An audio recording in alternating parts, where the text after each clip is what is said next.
Have you witnessed too many words and not enough words? Have you witnessed sensitivity to vibration? A lot's been going on here today, and you've got to see and feel a lot of, and don't you find yourself sometimes like that, sometimes like that, sometimes there aren't any words, sometimes there's more connection? So we want to ask you, we'll be very brief about this, but as you're moving through your day-to-day experience, and this answer is not always the same answer, we're just asking you from right here and now where you are standing. Are you wanting to be more what humans call grounded, which is of this world and understanding the way energy plays in this world?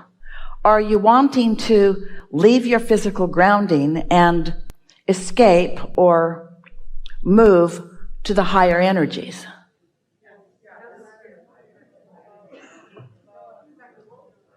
You're mixed in it. So here's what we want you to understand about that.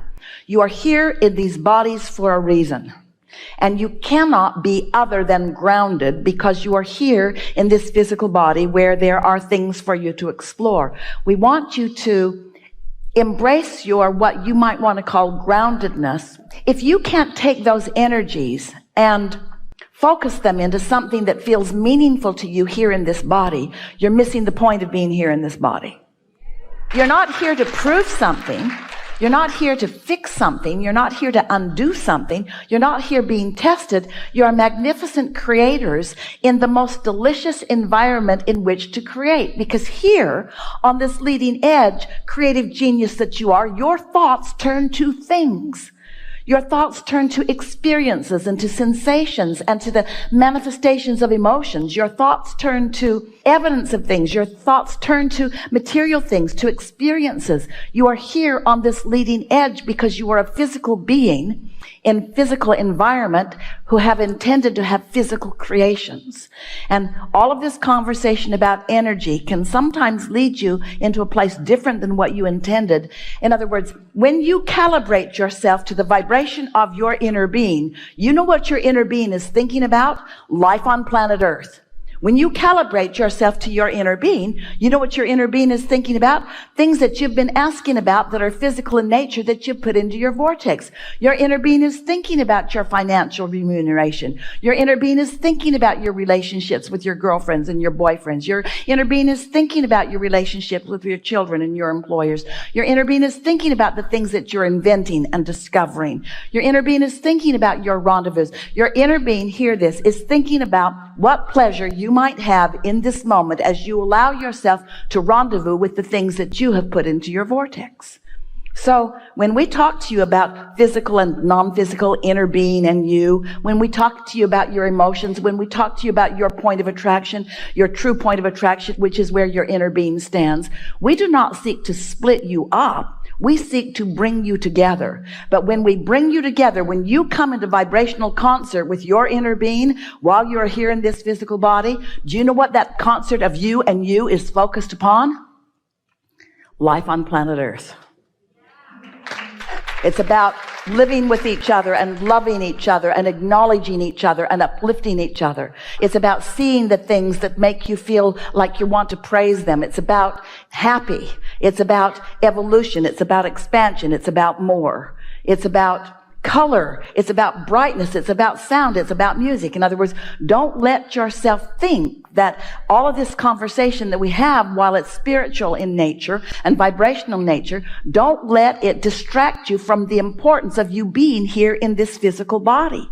You're supposed to be here in this physical body, and you're supposed to like being here in this physical body.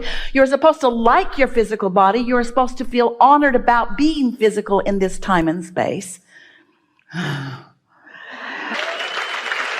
And the more you calibrate to who you really are, the more you will know all of these things. The more you will feel it when the owl comes down to drink at your feet and to play with you in that moment, to say to you, I don't usually do this, but I'm happy to play with you in this way.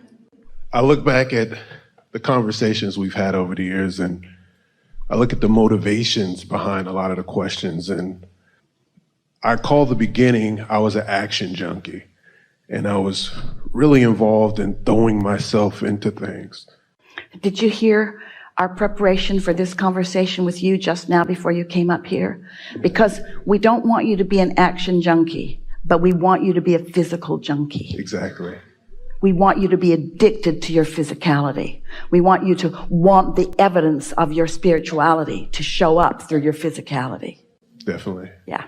And then I took a step back because it didn't go as far as I wanted it to go. So Well, I became you started out with a little bit of a flawed premise because you were talking about the motivation. And motivation is negative stuff driving you forward, where inspiration is who you really are calling you forward. So there was a little understanding curve.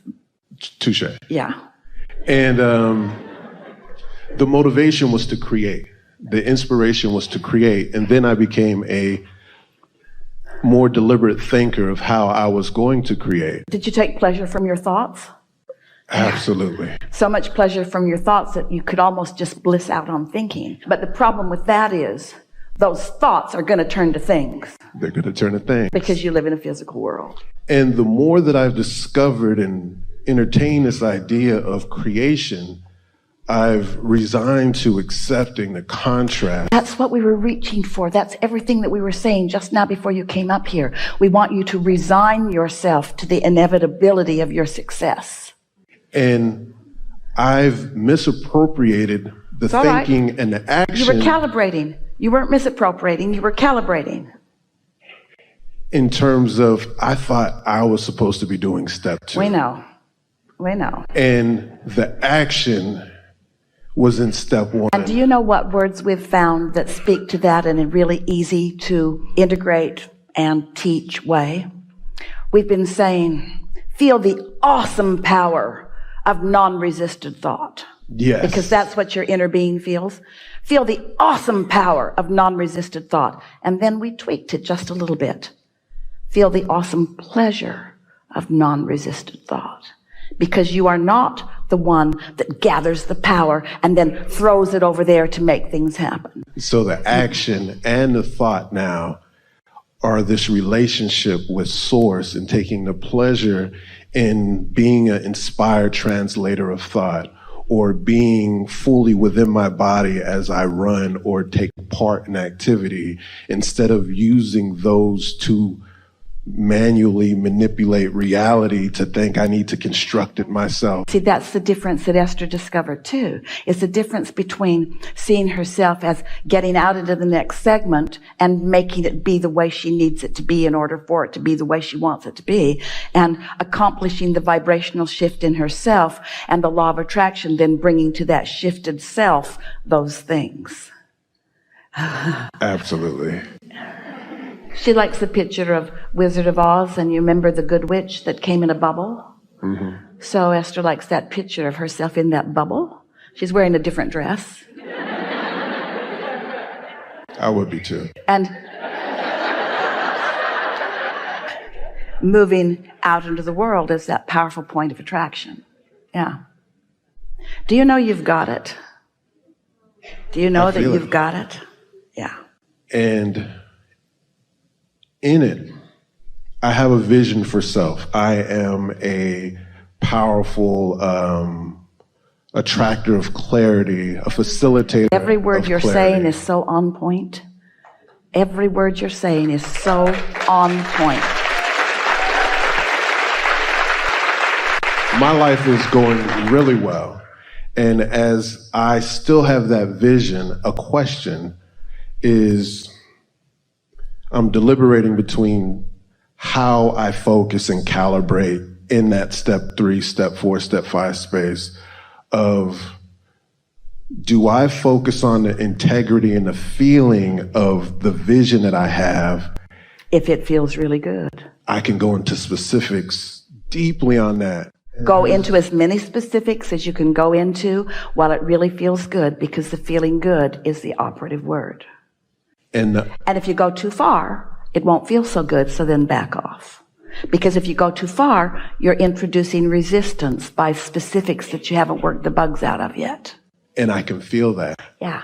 And it's like being the observer, like the role that I have now, that I understand that step 1 created it, is to be the observer of self as I move in the world, and and feel the wobbles and ask myself, am I willing to clean that up or just go in a different direction? And even enjoy the wobble a little bit. Absolutely. Which leads us to something that you already know, but it's a nice way to punctuate this closing today, which you have done magnificently. We don't need to add anything more to it. Step one is life causes you to ask for more. So you didn't have to do that, did you? That was pre-paved before you even got into this physical body. You said, I'll go into an environment that will elicit from me personal decisions that are unique to me. Can't stop that from happening. It's just happening.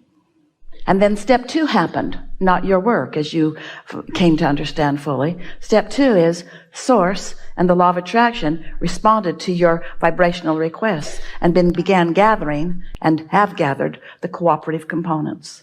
And then step three, that's when you get a little actualized and a little deliberate. That's when you care about how you feel and you begin contouring your thoughts deliberately, as we've talked about all day here, to what feels best. And then step four happens, which is just the natural inclination to do that always. You're just such a master at that. You're just so hooked on feeling good and so trusting of the process that your angst is gone and your eagerness is dominant. And so now you're just reaching for good feeling thoughts, and they come so easily that you've mastered it. You've mastered step three, which is what step four is. And then our favorite of all. Now you are in your mastery, exploring the world and discovering things that you don't want.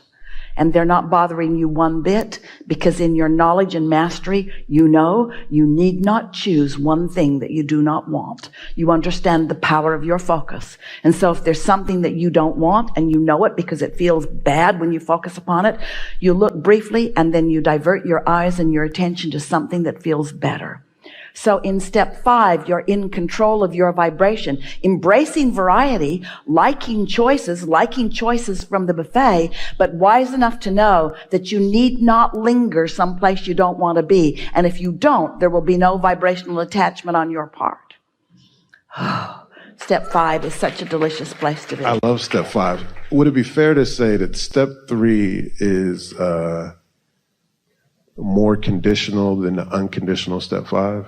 Like step three can be triggered to step one, and step five is unconditional. Yeah, and why is that? Because step four was in there. Yeah. Step three, you're learning your way, like learning to ride the bicycle. You watch some child learning to walk and he falls down. You don't say, get up, you little dummy. You know that he's going to find his balance, and you will find balance in step three if you get hooked on the feeling of feeling good. If you care about feeling good, then step four will become your mastery of step three. And so you're absolutely correct. Step three has more likely resistance in it than step four, because step four, you've practiced it more. And once you are truly a master of how you feel, we don't mean always feeling good. We don't mean having only positive emotion. We mean having awareness of when you're aligned and awareness of when you're not, and at least choosing it. In other words, just doing it on purpose, being deliberate about it. Sometimes you just feel good being bad. Sometimes it feels good to push it a little bit just to make sure that the universe hasn't lost its grip on the law of attraction. Sometimes it's satisfying to see things turn out just the way you knew they would, even if you didn't want them to turn out that way. Yep, just testing you, just making sure that the universe is still operating the way I know it to be and that it's responding to my vibration. But as you come into this alignment, as you are demonstrating through your alignment, that's the way life is supposed to be. There is nothing that you cannot be or do or have. And this life will just keep pointing out to you. And you will never reach the place where you have beat it or doed it or haved it all. There will always be something more that you are reaching for. That's the promise of your eternal life experience. We've enjoyed this conversation today more than any that has come before. There is so much love here for you, and eagerness about the tactile manifestations that are coming your way. Savor them, enjoy them, devour them, be proud of them, show off in your manifestations, and let others know that you are a deliberate creator and that the universe is at your command. There is great love here for you. And for now, we are complete.